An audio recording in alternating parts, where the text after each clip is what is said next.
Really good team meeting this morning. A lot better than obviously the last four. When you get to celebrate the fact that your team found a way to win a game on the road in this conference, which is never easy, and loved the resolve and resiliency that they showed in doing so. There were a lot of great positives to share with them. I think first the game plan was to try to keep our defense off the field as much as possible against an offense that was averaging 37 points a game-ish. We accomplished that, won the time of possession. Our defense only played 43 snaps, which is unheard of. So offense really dominated the time of possession, which was really good. Rushed for over 200 yards and had 7 explosive runs. So really a lot of positives to look at on that side of the ball. Did have 1 turnover, obviously. We improved on penalties on the road, which was very nice. I think we only had 3 penalties. So a lot of positives. Special teams wise, man, a lot of big plays. Start with Alex, who I think got Player of the Week, which is very deserving for him to bounce back from his disappointment in the Missouri game and make 6 of 6 field goals. I think was just so proud of him. We blocked a punt, Justin Jones. We had 0 penalties on special teams, which was nice. Rayshon Pleasant had an explosive kickoff return that set us up in great field position. We had a tackle inside the 20 by Jarquez. So a lot of good things on special teams. Played really, really solid. Only punted once. It could have been a little better punt, but not terrible. Defensively, our goal was to, as always, stop the run against a team that was averaging a lot. I think 218 on the ground. We held them to 63 yards and their tailback to 41, and a quarterback who was averaging a lot of yards per carry. We held them to 14 total yards. So thought our defense, and then obviously the takeaways were huge for them to get those. And truthfully, the first half we didn't play very well defensively compared to what our standard is, and it was really just bad eyes.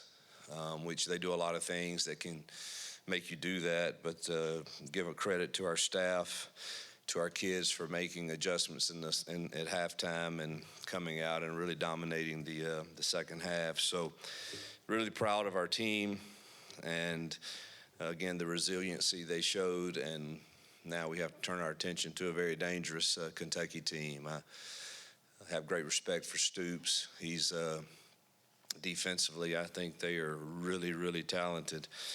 And it's been a weird season for them, too, to have a real chance to upset Texas. And they had the goal line stopped there. And the Tennessee game got away from them with just some bombs over their head. But and you look at the Georgia and Ole Miss game, 2 top 10 teams that are right there in them. And so I know, we've got another tough challenge ahead of us Saturday night. And their freshman quarterback is playing at a high level, has an incredible arm. Those 2 receivers, I think 1 and 17, are dynamic. And then their defensive front is their tight ends are good too, but their defensive front 7 is pretty dang special.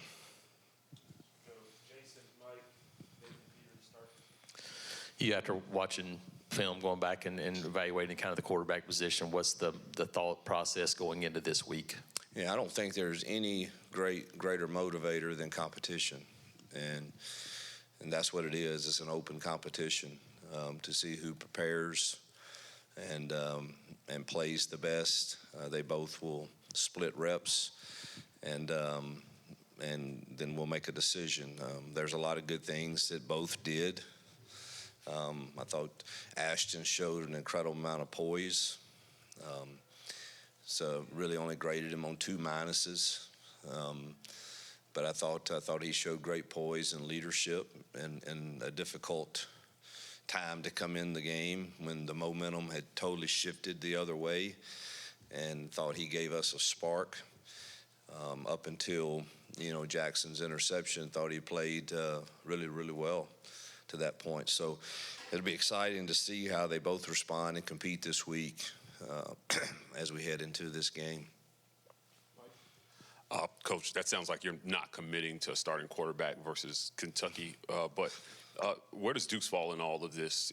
Are you taking him out because you just said both, referring, I'm assuming, to Ashton and Yeah, Jackson? I think I've said this publicly, and I mean it. I think Deuce is the future of this program. I don't know that it's fair to throw him in that right now. He probably would handle it great, and I'm certainly not saying we won't. He'll get a few reps too, but it's really hard to try to do that with three guys right now. And but I do firmly believe there's not many arms like Deuce Knight. He's got an elite one. Obviously, there's a lot of other things that go into playing the position of quarterback that he's quickly becoming very very better at understanding all of those, and I can't wait to see when he does get his opportunity.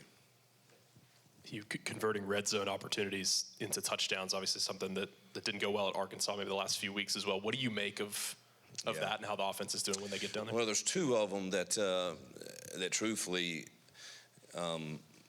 we were being really, really, really conservative because field goals really put us in a good position. And the last thing you want to do is risk. So I kind of take those two out because we really didn't attempt anything other than to milk the clock and get points. But then there are definitely others that we had our opportunities. One of the minuses on Ashton, and he'll be the first to tell you, is he's got a guy wide open for a touchdown, Malcolm, and just didn't hang in the pocket and make the throw. I mean, he's just got to put it on him, and he just steps in the end zone. So you have to look at the calls first to see if we as coaches put them in a position to be successful when you get down there, and then you've got to look at are we coaching the execution of it well enough or not. And so those are things that we've got to continue to certainly work on. Injury-wise, how's Cam doing after Saturday, and do you have an expectation for when Darrell could be back? Medical staff feels like he's back this week, so I feel like Darrell is ready to go, which will obviously give us more depth there. Cam was not so good yesterday. Today, much better. So we're hopeful, but obviously don't know just yet. The great thing is it's not a high ankle sprain. It's down in the lower part, which those tend to be to heal quicker. So we're hopeful, but again, don't really know at this point. Talk about Xavier Atkins, how good he's been and how much better he seems to be getting game by game. I thought I can't remember which game it was earlier where we had a similar plan for a quarterback. And I think it just speaks again to the job that our staff is doing with these young kids over there and to the young kids, their development. But we had a similar game. I can't remember who it was, but where when we do have certain things on, he is the spy. And in an earlier game, he got a little nosy with other things instead of just do your job on this play. And man, in this game, he did it beautifully, and he closed on that quarterback when he broke the pocket at least 3 times that I thought were really, really impressive plays, not to mention the other normal plays that he's making within the defense. So I think he also got an award this week, and it's very deserving. He's definitely getting better and just more. Eye discipline is so huge on defense that you just don't get caught up in all the things that we offenses try to show or do, and you do your assignment. And I think he's maturing and getting better each week. Yeah, Coach, what changes about the offense when Ashton is in the game? Like, what sort of, is there anything play calling wise that you adjust when you make that change? Nah, zero. I think he and Jackson are very, very similar. You can do anything that we would do with one. I feel comfortable doing the same with the other. They both have ability to run different running styles, albeit, but still they have the ability to, and passing game doesn't change at all. Coach, you've scored a lot on your opening drives. They talk about the opening script a lot. What are you seeing from Jackson as far as why he's so successful at the beginning of the games and then it seems to go south? And then second part of that question is just how has he handled the benching? And are you confident to go back to him if he is your starter Saturday? Yes, that's what's made it so difficult when you see Ashton and Deuce both that are really, really talented players, but you go watch the last 3 opening scripts, and I mean it's hard to not look at that and say, gosh, he's playing at an extremely high level. Against Missouri, it wasn't just the first one. I thought he played really well, the entire half. Unfortunately, he had some drops that, nothing he can do about that.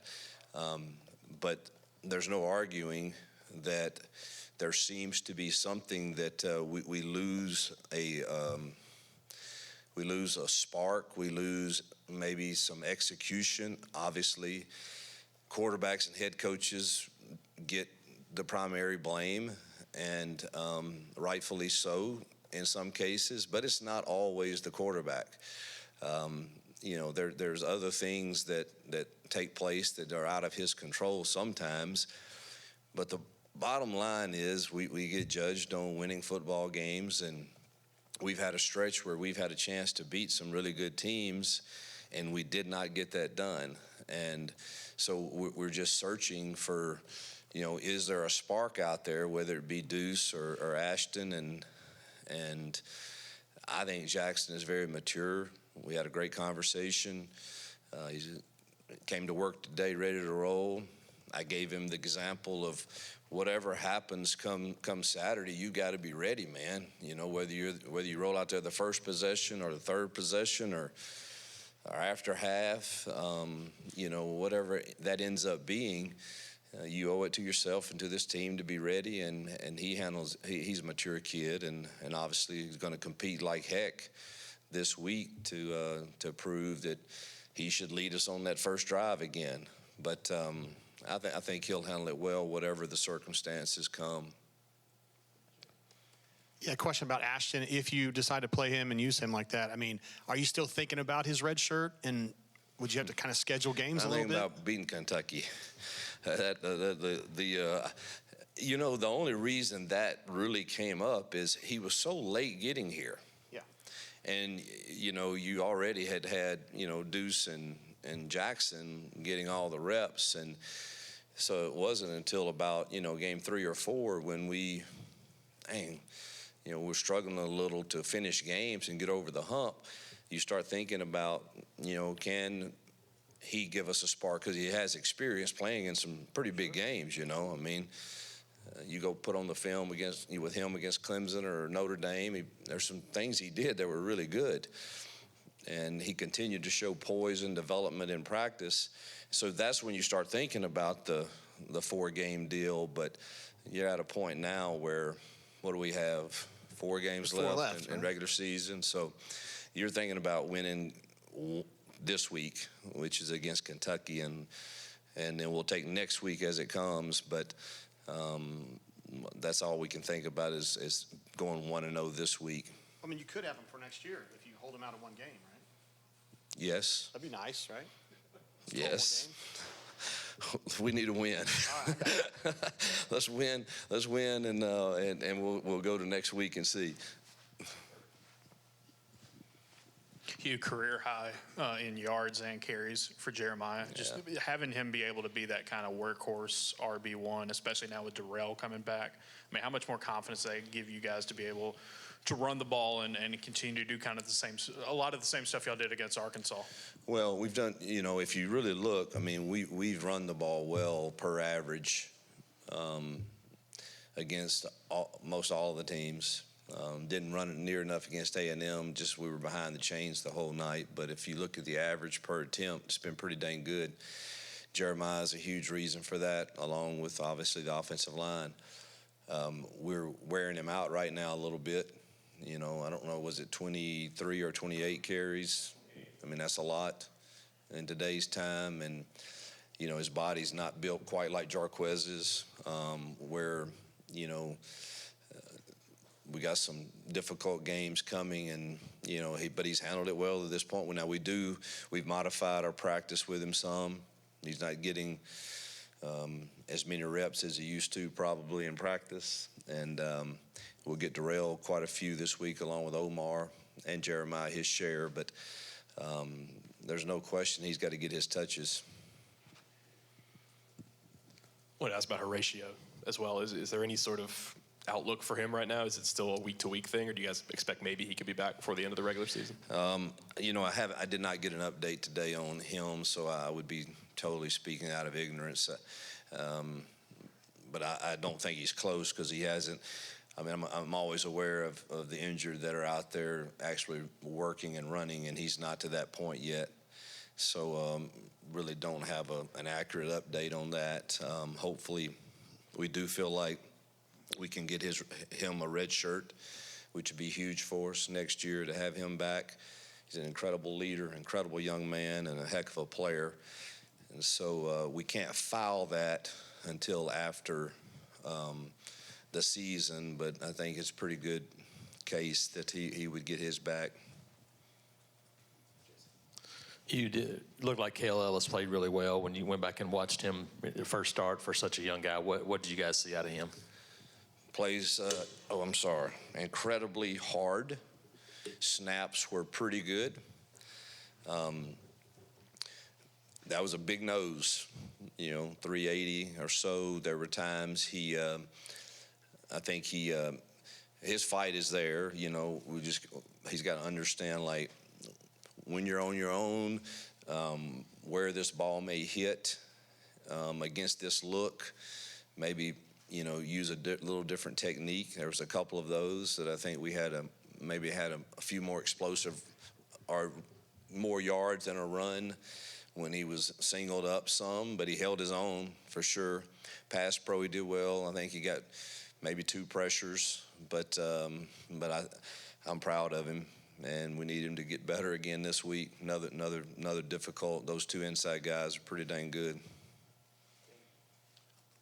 Coach, Saturday was the first time that your team had rallied from down 10-plus to win a game here at Auburn. What did it mean to see your team fight back after Arkansas took that 11-point lead and fight off the feelings of here we go again to go get the win?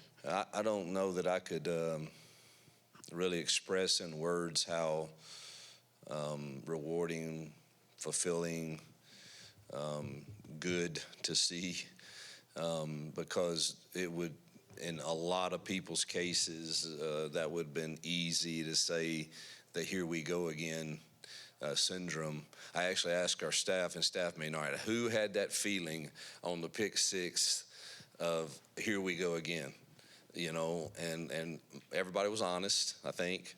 But man, at halftime, I thought the staff was remarkable. I thought Keldrick Falk and Champ and Jeremiah, not Connor Lou, but Jeremiah Cobb, and I thought all those guys were, look, we are, they haven't stopped us yet. We are going to find a way to win this football game. And defensively, the plays we gave, the explosive plays, were just us with bad eyes, and let's get it fixed and go find a way to win the game. And so it was incredibly rewarding to see them fight back to do that against, on the road in this league is never easy. And really, I think that offense had put up a lot of numbers on some really good teams recently. And so really proud of our defense adjustments and offense controlling the time of possession where they didn't have to defend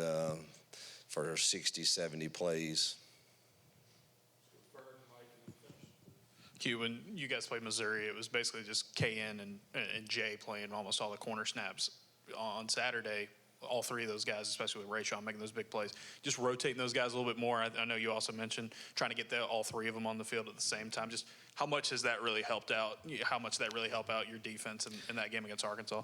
Yeah, that's the only thing I've said in defensive staff meetings when I go in on Sunday is I think you ought to find a way to get your best coverage guys on the field in critical moments. And I think, there were times all three were on the field. And then, we didn't. The only negative is, we honestly have been rotating, a ton of people, and when you play 43 snaps, that's probably the only negative is they're just, some of them are disappointed. Man, I didn't get my normal 12, 15 snaps, but it was just a weird kind of game. So guys, 43 plays, it's hard to rotate a bunch of guys. Keldrick's not really tired, and so that was probably the only thing that not everybody was excited, but like, man, I wanted to play more, and I get it, but it's pretty good when you don't have to play but 40, a few snaps more than 40. So, but yeah, I think you got to rotate those three guys. I think Rayshon's getting better and better, and so is Starr, so is Woodby. All those guys are new boy winners, but you just didn't get to see as much of them because of the number of snaps that we played. But Rayshon had a heck of a game for sure.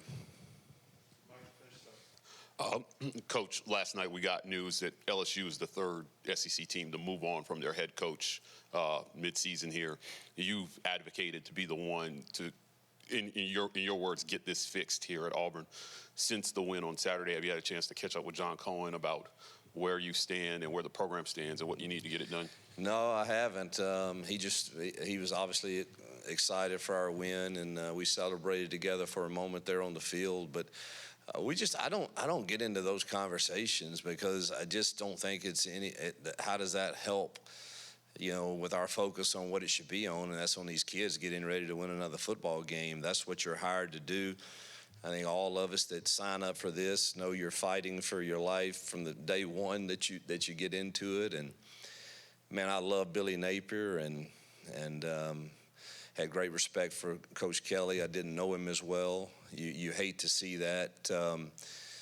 You really hate to see it for the building. It's you get it. Every school's got to make those decisions, but I think that's probably the hardest thing for this position is just the weight that you carry for all these young families and people. And so I just don't focus at all on that. I trust in our administration, President Roberts, John Cohen, and those guys. And, I've been here just short of 3 years, and is the program better than when I got here on the roster? Yes. Are we close? Yes. And I've won everywhere I've been, and I believe with all my heart we're going to win big here. But my focus needs to be not on anything other than how do I help these young men grow this week as players and as young men, and how do I help our staff become even more united than they are, and they're pretty dang united. So that's where my focus lies, and I really don't have any desire to have any discussions about anything other than that. All right, thank you. Yep, thank you.